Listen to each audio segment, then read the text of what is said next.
Eh, Chico. Hi, Papa Jackson. Bakit? Kumain ka na. Kakakain ko lang. Ano kinain mo? Kumain ako ng pang-almusal. Pang-almusal at Tapsilog. Parang ganyan. Parang, kasi... Bangsilog. Hindi. Parang ganyan. Beef eh. So, I don't know kung tapa yun. Tapsilog yun. Pag... Beef eh. Beef, tapos may sunny side up, tapos kanin. Pares. Hindi, yun eh. Baka nga tapsilog. Hindi pares. Tapsilog. Oh, yung beef, tapos may corn kernels. Sosyal, di ba? Corn kernel. Yan. Sosyal. Yan. Tapos may barbecue sauce. Wow! Ako kumain ako ng kaibigan. Talaga? Basta. Masarap ba? Hello po! Sa mga nilalang na kumain ng bawat isa kanina,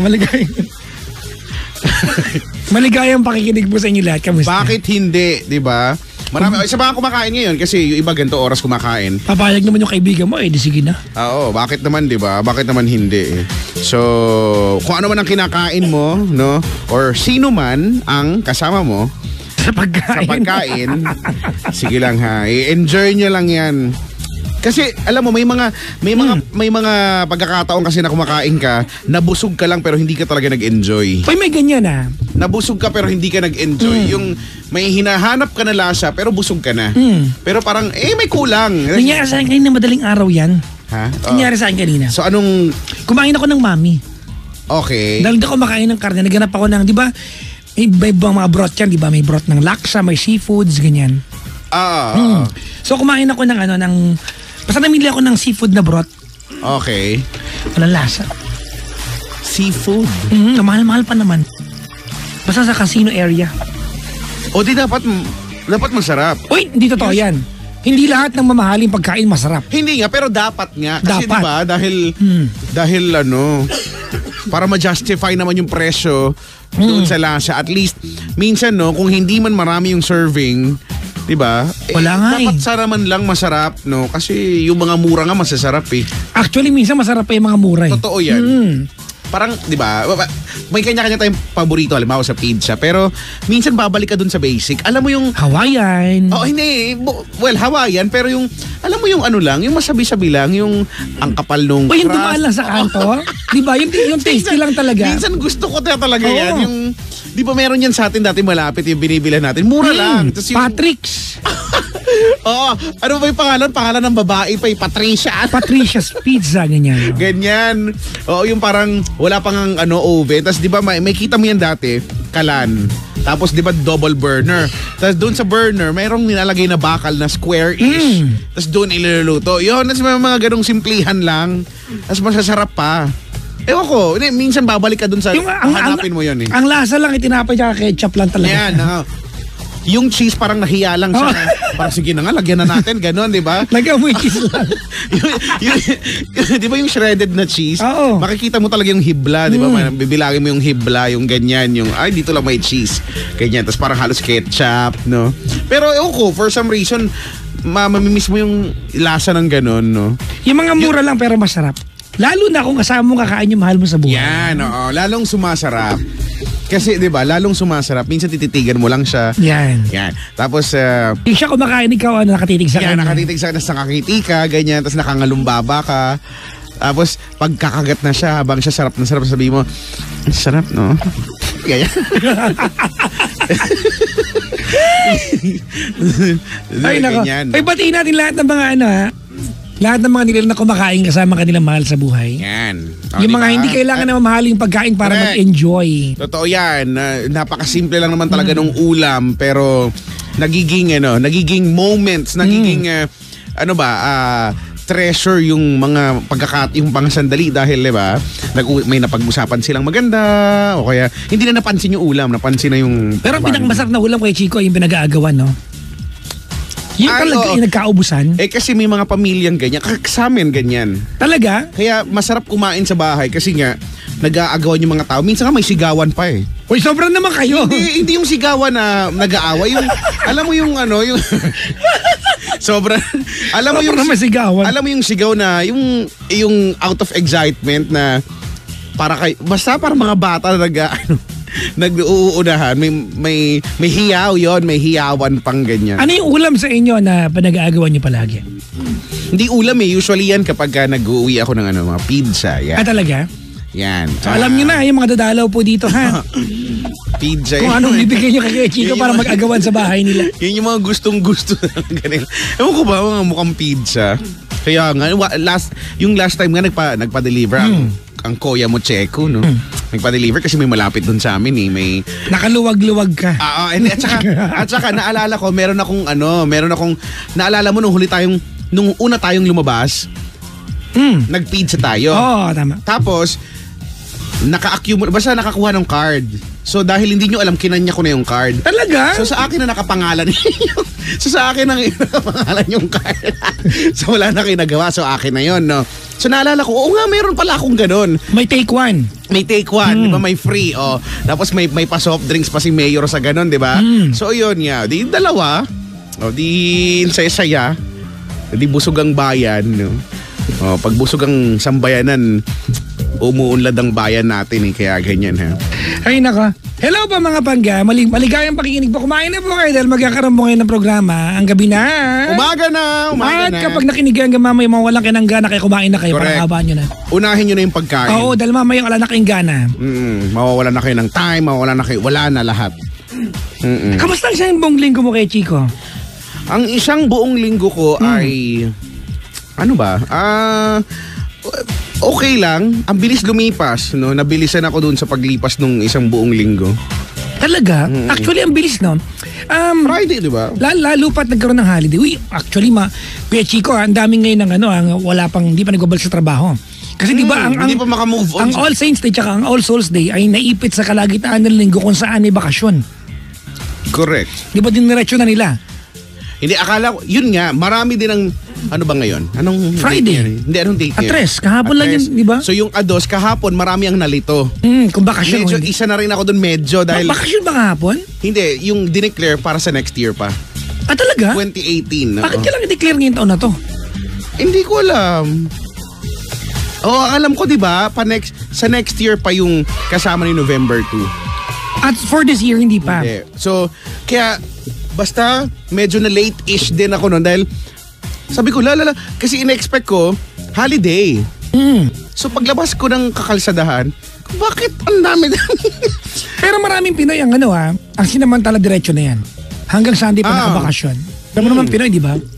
Correct. At speaking of bakasyon, sa itong next week ay isang buong linggo. Ang mga estudyante naman ay ng kamay nila ay magdiriwang dahil... Ano nga ba? ASEAN? ASEAN. Diba? Isang buo, 13 to naka-holiday tayo noon. Pero syempre may programa tayo. Oo naman.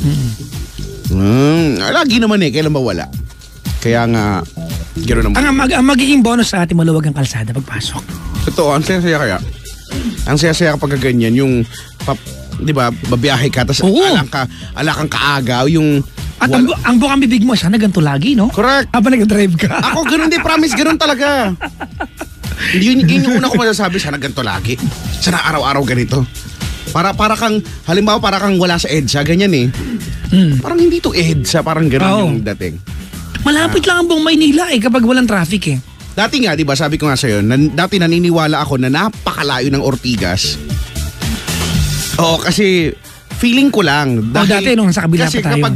Kapag bumabiyahe, hindi, kung halimbawa mula sa amin, kumbaga, mula sa amin hanggang dito sa Ortigas, feeling ko napakalayo.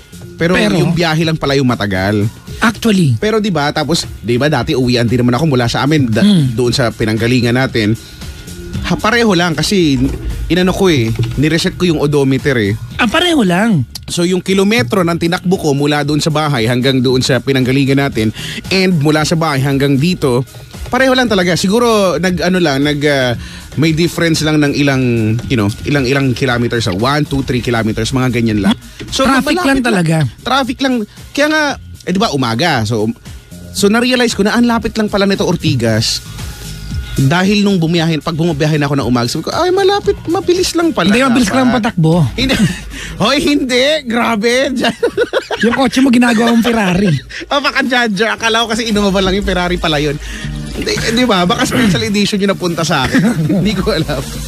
Yung mga pangga, kaya Chico, bago ito tumulay, mag-iimbita lang ako ha. It's coming November 19. Si Sheena ay magsusuot ng spaghetti tsaka mixing short. Yan, oo. Pupunta po sa Evergotasco Commonwealth. Ang suot niya ay spaghetti at saka Mixing short. Mixing short tapos naka-net. Naka-net, net lang. Ganyan, net. Meron pong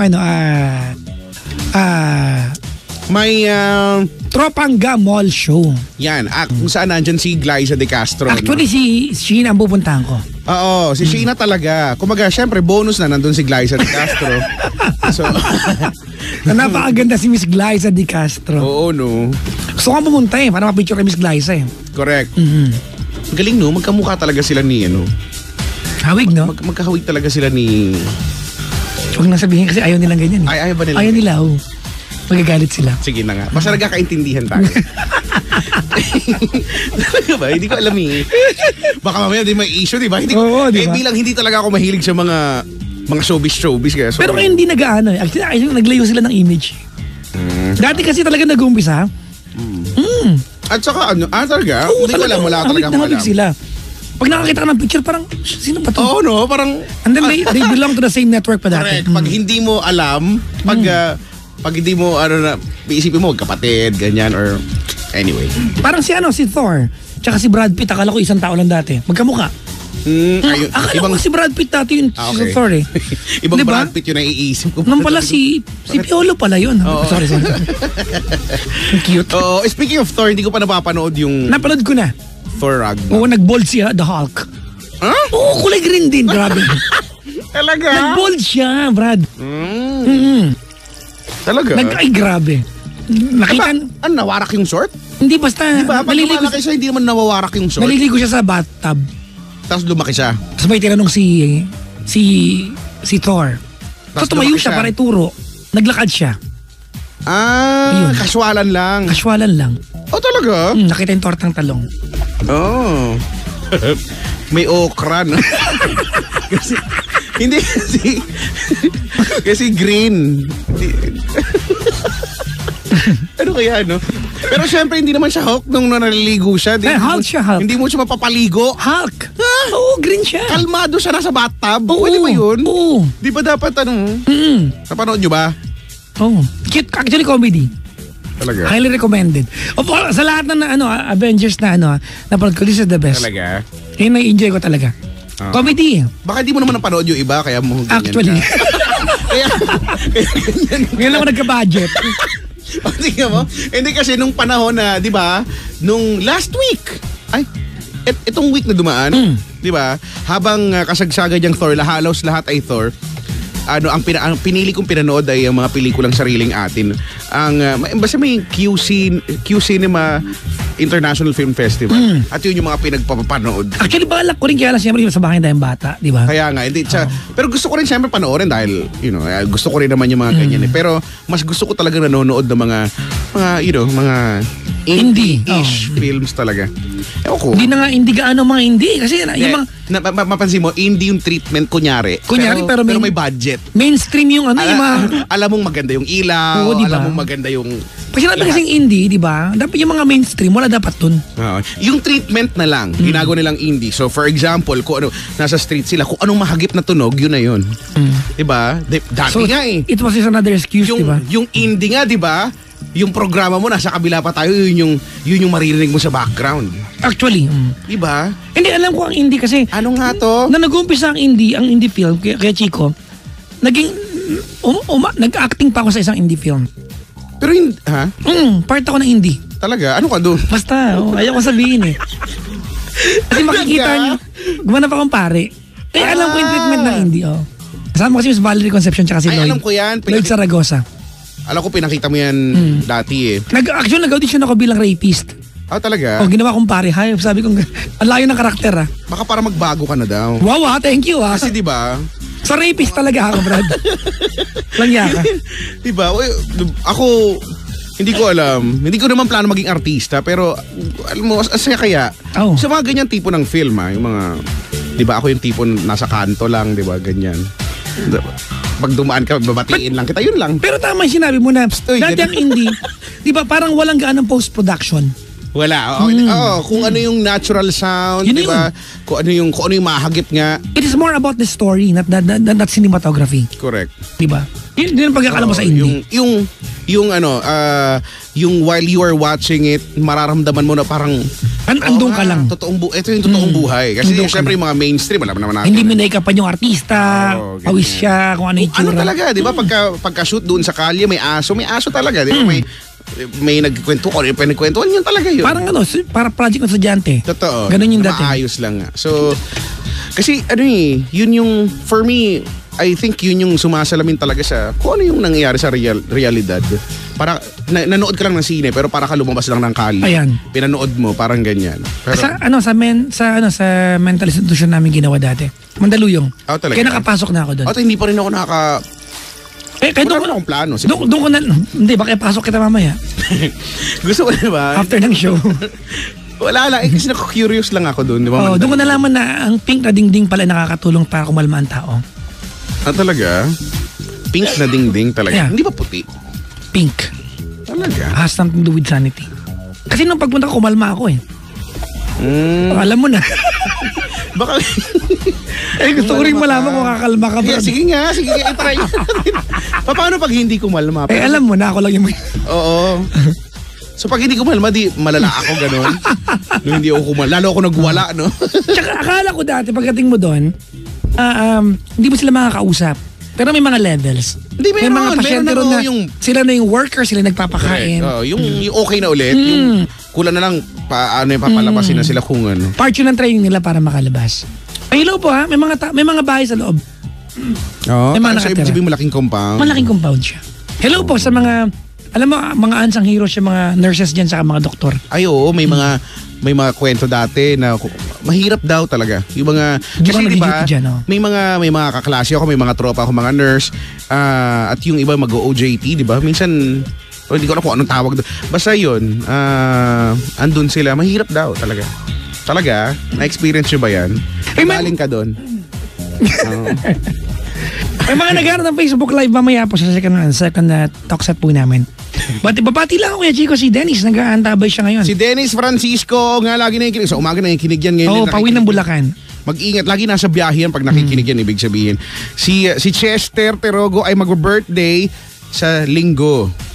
Advance happy birthday sa pagbumuka mo. Maligayang pakikinig po at maligayang kaarawan. Mga bangga, tawagan nyo kami 7212429, 7212429. I'm excited for the weekend, Kuya Chico. Ha? Excited ako sa weekend. Bakit? May pupuntahan ka? Wala akong trabaho. I'm staying at home. Talaga? Lately na-appreciate ko yun, nasa bahay lang ako eh. Oo naman, syempre no. Na-appreciate ko. Bawi-bawi din, tulog-tulog, pahipahinga din pag may time. Pag nandun ako sa bahay, di ba? Halikan ko yung mga aso kong babaho ng hininga. Toothbrushan mo kasi. Kapal ng tartar nung panganay kong aso. Pero kasi hindi naman talaga sila dapat tinutoothbrushan, di ba? Bilhan mo kasi nung dental sticks. Yung ganyan. Pero minsan ayaw na nila eh. Actually ayaw nila. Nananawa na sila. Sinusok ko sa ketchup, okay naman sila. So may gravy pa eh. Ang social naman yun sa'yo. Mag-antay ka na lang ng fishball. Isaw-saw mo na lang doon, di ba? Mas malasa pa yun. Anyways, mga pangga, maraming salamat po sa inyong pagsama sa amin ngayon. Uuwi na po kami. Bye. Okay, salamat po. Tawagan nyo na kami. 7212429. 7212429. Teka lang, si Pat Veridiano ay nakikinig sa atin. Alright, mga Pat Veridiano, maligayang pakikinig po. Yung may mga mabati mo mamaya, mag-comment lang kayo sa Twitter ni Kuya Chico. Anong Twitter mo Kuya Chico? Kuya Chico 1067. KUYACHICO 1067. Or you can follow us at Energy FM 1067 for our fan page, or yung aking personal fan page under my real name. Kung ano pong real name ko, hanapin nyo na sa Google, meron spellingin. Charlotte Francois. Wow. Mga Jirbo. Alvin, ganun. Yung naka-blue check po yung totoong account ko, mga pangga. Alright, mga pangga, ito pong programa hindi pinagandaan, pero hindi ko alam, may nakikinig. Ay, naka. Opo, ito po ang gabi na, oy! Umaga na. And we are number 106.7 Energy FM Pangga. Huwag mo sabihin radyo, sabihin mo Kuya Chico, 52 days more to go before Christmas. Correct.